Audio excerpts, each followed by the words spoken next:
உலகில் பெண் வர்க்கம் 100 கோடியாம், அதிலே நீ யாரடி? சருகாய் அன்பே நான் காத்திருக்கிறேன், எங்கே உன் காலடி? மணி சரி பார்த்து தினம் வழி பார்த்து இரு விழிகள் தேய்கிறேன்.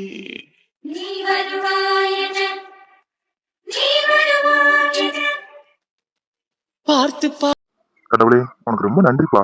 என் பொண்டாட்டி என்ன இவ்வளவு சீக்கிரம் நம்புவோம் நான் கொஞ்சம் கூட எதிர்பார்க்கவே இல்லை. Thanks thanks. உனக்கு தான் நான் தேங்க்ஸ் சொல்லணும். என் பொண்டாட்டியை மாத்தினது நீதான்.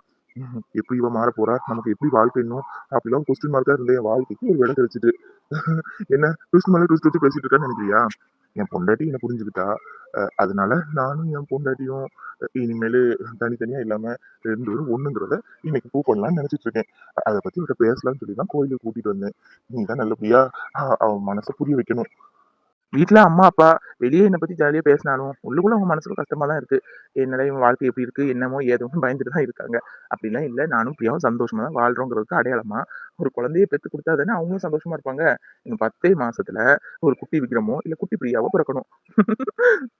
கடவுள் புக்தி ரொம்ப அதிகமா இருக்கும் போல இருக்கு. அரை மணி நேரமா கும்பிட்டு இருக்காரு. கடவுளே, உனக்கு நான் தேங்க்ஸ் சொல்லணும். விக்ரம் என்ன புரிஞ்சுக்கிட்டாருதான், ஆனா நான் தான் விக்ரம புரிஞ்சுக்கல. அவரை நிறைய டார்ச்சர் பண்ணிட்டேன், நிறைய குடும்பப்படுத்திட்டேன். இன்னும் அப்படி இருக்கக்கூடாது. நான் விக்ரம் நல்லா புரிஞ்சுக்க ட்ரை பண்றேன். எனக்கு ட்ரை பண்ற சக்தியை மட்டும் கொடு. எனக்கு அடிக்கடி கோவம் வந்துருது, அந்த கோபத்தை மட்டும் குறைச்சு கொடு. விக்ரம்கிட்ட எப்படியாவது இன்னைக்கு சொல்லி வேண்டியதான். ஆமா, பாவம் ரொம்ப நாள் காக்க வச்சுட்டேல்ல. பிரியா, இது ரொம்ப ரொம்ப சக்தி வாய்ந்த கோயில். நம்ம என்ன நினைக்கமோ அப்படியே நடக்கும். பாரு, நான் கவர்மெண்ட் வேலை கிடைக்கணும்னு வந்து கும்பிட்டு இருந்தேன். கொஞ்ச நாளா கிடைக்கலையா, நான் நினைச்ச மாதிரி அப்ப சாமி மேல எனக்கு கோவம் வந்துட்டு அதுல இருந்து நான் வரதே இல்லை. பாரு, கவர்மெண்ட் வேலை கிடைச்சதுதான் நீ வரணும்னு இருக்கு. வந்துட்டு பத்தியா, அது மாதிரி உனக்கு என்னன்னாலும் மனசுல வேண்டிக்கோ, கண்டிப்பா நடக்கும். சரி சரி, நான் வேண்டிக்கிறேன் விக்ரம். முன்னாடி வேலை கிடைக்கணும், படிக்கணும், எடுக்கணும்னு வேண்டிட்டீங்க. இப்ப சாமிட்ட என்ன வேண்டுனீங்க? இது கேட்க கூடாது, தப்பு தான் எனக்கு தெரியும். ஏன்னா புருஷன் முன்னாடிக்குள்ள சொல்றது தப்பு இல்லையே. என்ன வேண்டிக்கிட்டீங்க? அதை பத்தி பேசுறதுதான் பிரியா கூட்டிட்டு வந்தேன். இங்க வேண்டாம், அங்க குளம்லாம் இருக்கும், ரொம்ப சூப்பரா இருக்கும். அதுல அப்படியே அந்த குளத்துல கால் நினைச்சிட்டு அப்படியே ஜாலியா என் மனசுல இருக்கும் ஒன்று பேசணும் நம்ம கூட்டிட்டே வந்தது. வா பிரியா. குளமா? நான் குளத்துக்கு போனதே இல்லை விக்ரம். எனக்கு ரொம்ப ஆசை, குளம், கடல், அருவி எல்லாத்தையும் குளிக்கணும் வைக்கணும்னா ரொம்ப ஆசை. யூடியூப்ல பார்த்துருக்கேன், அப்புறம் புக்ல பார்த்துருக்கேன், அவ்வளோதான். வீட்டில் கூட்டிகிட்டே போக மாட்டாங்க. வளர்ந்ததுக்கு அப்புறம் தான் ஃப்ரெண்ட்ஸ் கூட கடலுக்கே நான் போறது. பீச் போவேன்ல. எனக்கு குளம்னா ரொம்ப பிடிக்கும். குளிக்கலாமா விக்ரம்? குளிக்கலாம், ஆனா இப்ப வேண்டாம். இன்னொரு நாள் வரலாம், வீட்டுல எல்லாரும் வரலாம் சேர்ந்து. ட்ரெஸ் எல்லாம் எடுத்துட்டு சாப்பாடுலாம் கொண்டுட்டு வரலாம். நல்லா சூப்பரா குளிச்சுட்டு அப்படியே சாப்பிட்டுட்டு அப்படியே போலாம். அது ஒரு என்ஜாய்மெண்டா இருக்கும். இப்ப வேணாமே. ரொம்ப எக்ஸைட்மெண்டா இருக்கு விக்ரம்.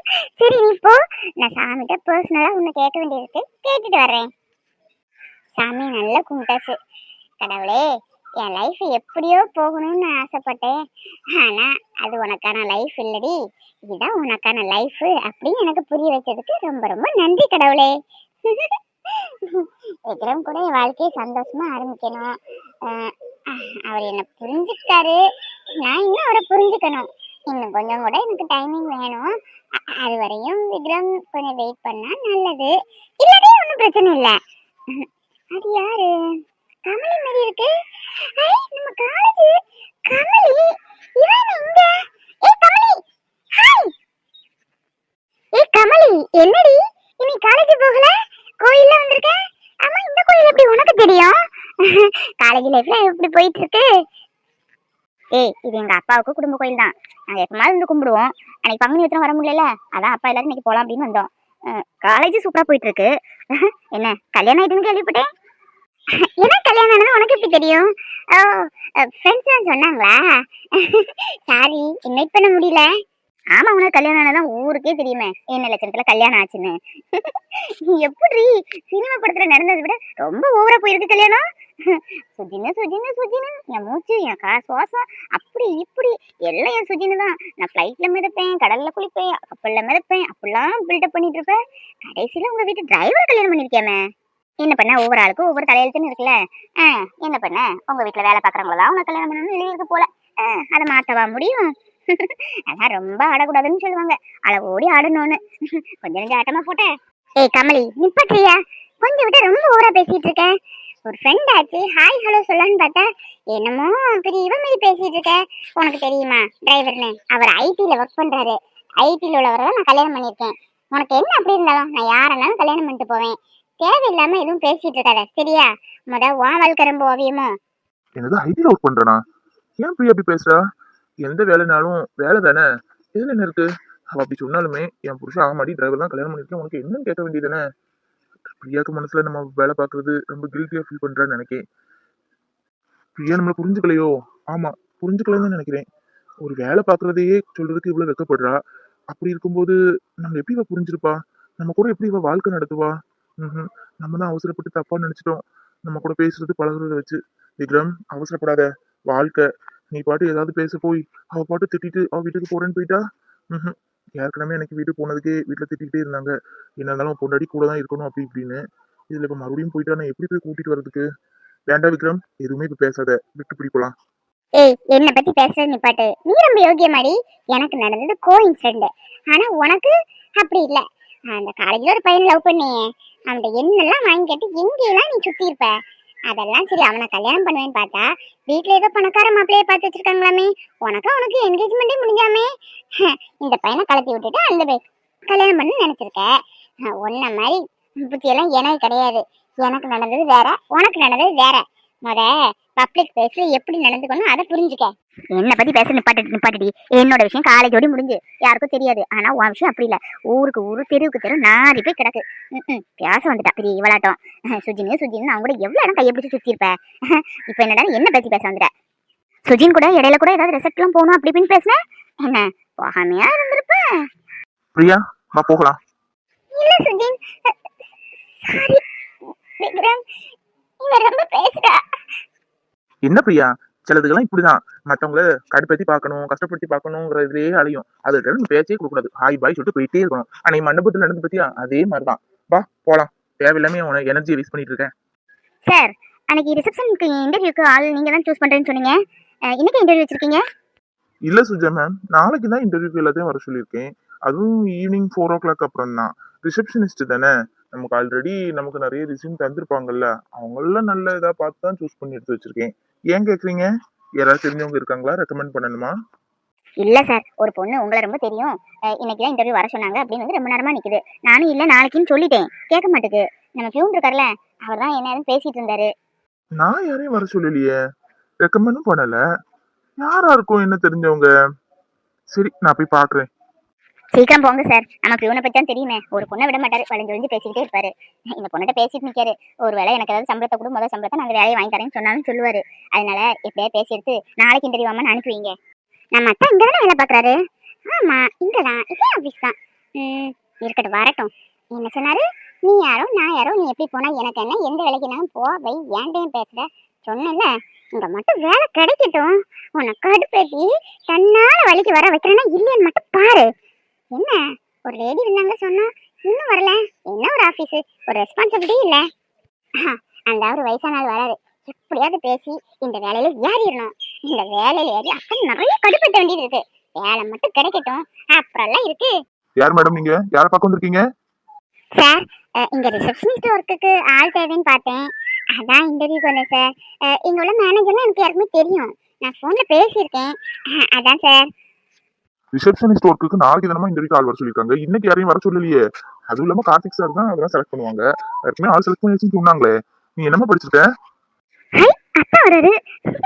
எப்படியாவது இந்த வயசானவர்கிட்ட பேசி எடுத்து இந்த வேலையை வாங்கிட வேண்டியதான். அத்தா வரதை பார்த்தா சிங்க மாதிரில வராரு. இன்னைக்கு கடு பேச்சிட வேண்டியதான். சார் சார் சார், நான் எம்பிஏ பண்ணியிருக்கேன் சார். ப்ளீஸ் சார், நீங்கள் எவ்வளோ அழகாக க்யூட்டாக இருக்கீங்க.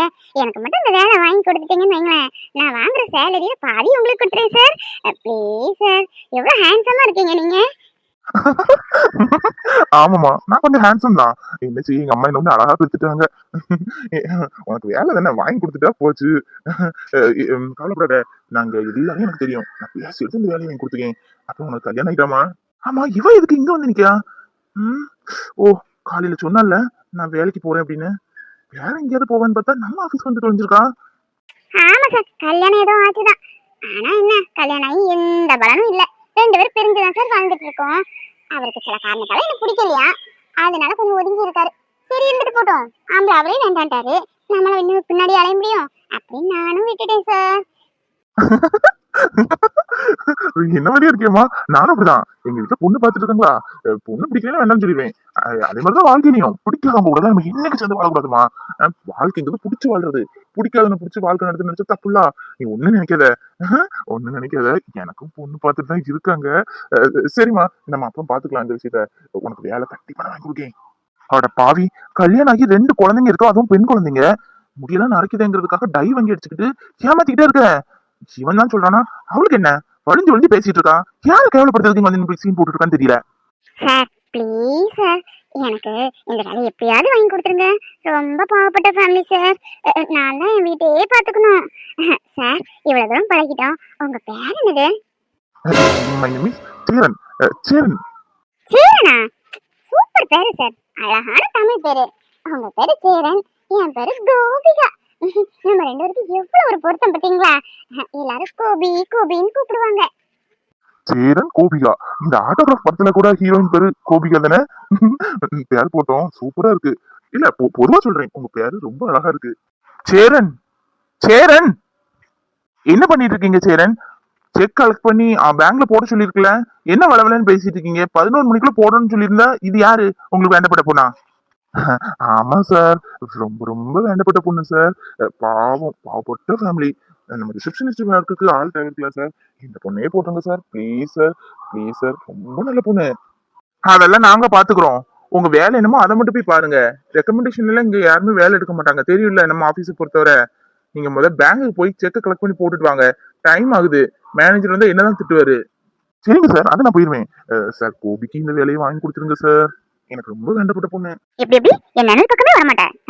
யாருக்கிட்ட? மகா கிட்டே சவால் விடுற? இன்னும் பாரு, இந்த அரலூசு வச்சு உன்னை எப்படி கவுக்குறேன்னு. சரி கோபி, எனக்கு பேங்க்குக்கு போகணும், அப்புறம் பார்க்கலாம். சார்ட்ட சொல்லிட்டேன், கண்டிப்பா அந்த வேலை உனக்கு தான். உன்னோட கான்டாக்ட் நம்பரை எங்க ரிசப்ஷன்ல கொடுத்துட்டு போ, நான் ஈவினிங் கால் பண்றேன். பாய். எவ்வளவு கியூட்டா பேசுறீங்க, அழகா இருக்கீங்க, செம்ம ஹேண்ட்ஸம் சார் நீங்க. கண்டிப்பா என் நம்பர் உங்கள்கிட்ட தந்தே ஆகணும். நான் ரிசப்ஷன்ல கொடுத்துட்டு போறேன். கோபி அலைஸ் மகாலட்சுமி இருக்கும், கூப்பிடுங்க. ஏய், என்ன பண்ணிட்டு இருக்க குறுக்குத்தன மாட்டு? உன்னை யார் இங்க வர சொன்னா? வந்தேல, என்ன பார்த்துட்டு கிளம்பி போயிட்டே இருக்க வேண்டியதுதானே? தேவையில்லாம கண்டவன்ட்ட பேசிக்கிட்டு இருக்க, அதுவும் பல்லு இழிச்சுக்கிட்டு. என்னக்கா, ஒண்ணு பார்க்க ஒண்ணு வரல. இங்க இன்டர்வியூக்கு ஆள் தேவைன்னு போட்டிருந்து, சரி ரிசப்ஷனிஸ்ட் ஒர்க்கு தானே அப்படின்னு சொல்லி தான் வந்தேன். நீ தான் சொல்லிட்டியே உனக்கு எனக்கு எந்த பந்தம் இல்ல, ஒன்னு பக்கத்துல கூட நான் வரமாட்டேன், காலையில கூட உன்ட வேலையை கேட்டேன், இதை பத்தி தான் பேசலான்னு. நீ முகம் கொடுத்தே பேசல, எங்கேயும் போய் தொலைஞ்சிட்டு போயிட்ட. அதான் வந்தேன். உனக்கு எனக்கு எந்த சம்மந்தமும் இல்லைல்ல, அப்புறம் என்ன என்கிட்ட வந்து பேச? எல்லாம் என் தொலை எழுத்து, என்ன பண்ணன்னு தெரியல. இங்க பாரு, இங்க எல்லாம் எந்த வேலையும் இல்ல, இங்க ஏற்கனவே ஆள் எடுத்தாச்சு. தயவு செஞ்சு வேற ஆபீஸ் இருந்தா பாத்துட்டு போயிட்டே இரு. முடியாது, எனக்கு மிஸ்டர் சேரன் அவங்க வேலை பார்த்து கொடுக்குன்னு சொல்லியிருக்காங்க. நீங்க எல்லாம் தலையிட வேண்டாம், உங்க ஒர்க் என்னமோ அதை போய் பாருங்க, நான் சேரனை பாத்துக்கிறேன். அறிவு கட்டவளே, ரிசப்ஷனிஸ்டுக்கு ஏற்கனவே ஆள் எடுத்தாச்சு. அது இல்லாம மேனேஜர் தான் இன்டர்வியூ வைப்பாரு, அது இன்னைக்கு இல்ல நாளைக்கு தான். நீ வரணும்னு எந்த அவசியமும் இல்ல, உனக்கு இந்த வேலை எப்படியும் கிடைக்க போறது இல்ல. நான் ரெக்கமெண்ட் பண்ணா மட்டும்தான் சார் இந்த ஒர்க்குக்கு ஆள் எடுப்பாங்க. கண்டிப்பா நான் உன்னை ரெக்கமெண்ட் பண்ண போறது இல்ல, நீங்க தேவையில்லை, கிளம்பிட்டே இரு. இல்ல அங்க நடக்குது வேற பாத்துக்க. உங்க வேலை என்னமோ அதை போய் பாருங்க கார்த்திக் சார், எதுக்கு தேவையில்லாம ஏன் வந்து பேசிட்டு இருக்கீங்க? என்னதான் உங்களுக்கு பிடிக்கவே பிடிக்காத, அப்புறம் என்ன, நான் சேரன்ட்டு பேசி இந்த வேலையை எப்படி வாங்குறேன்னு மட்டும் பாருங்க. பாப்போம் பாப்போம், இந்த வேலை எப்படி உனக்கு கிடைக்குதுன்னு நானும் பாக்குறேன்.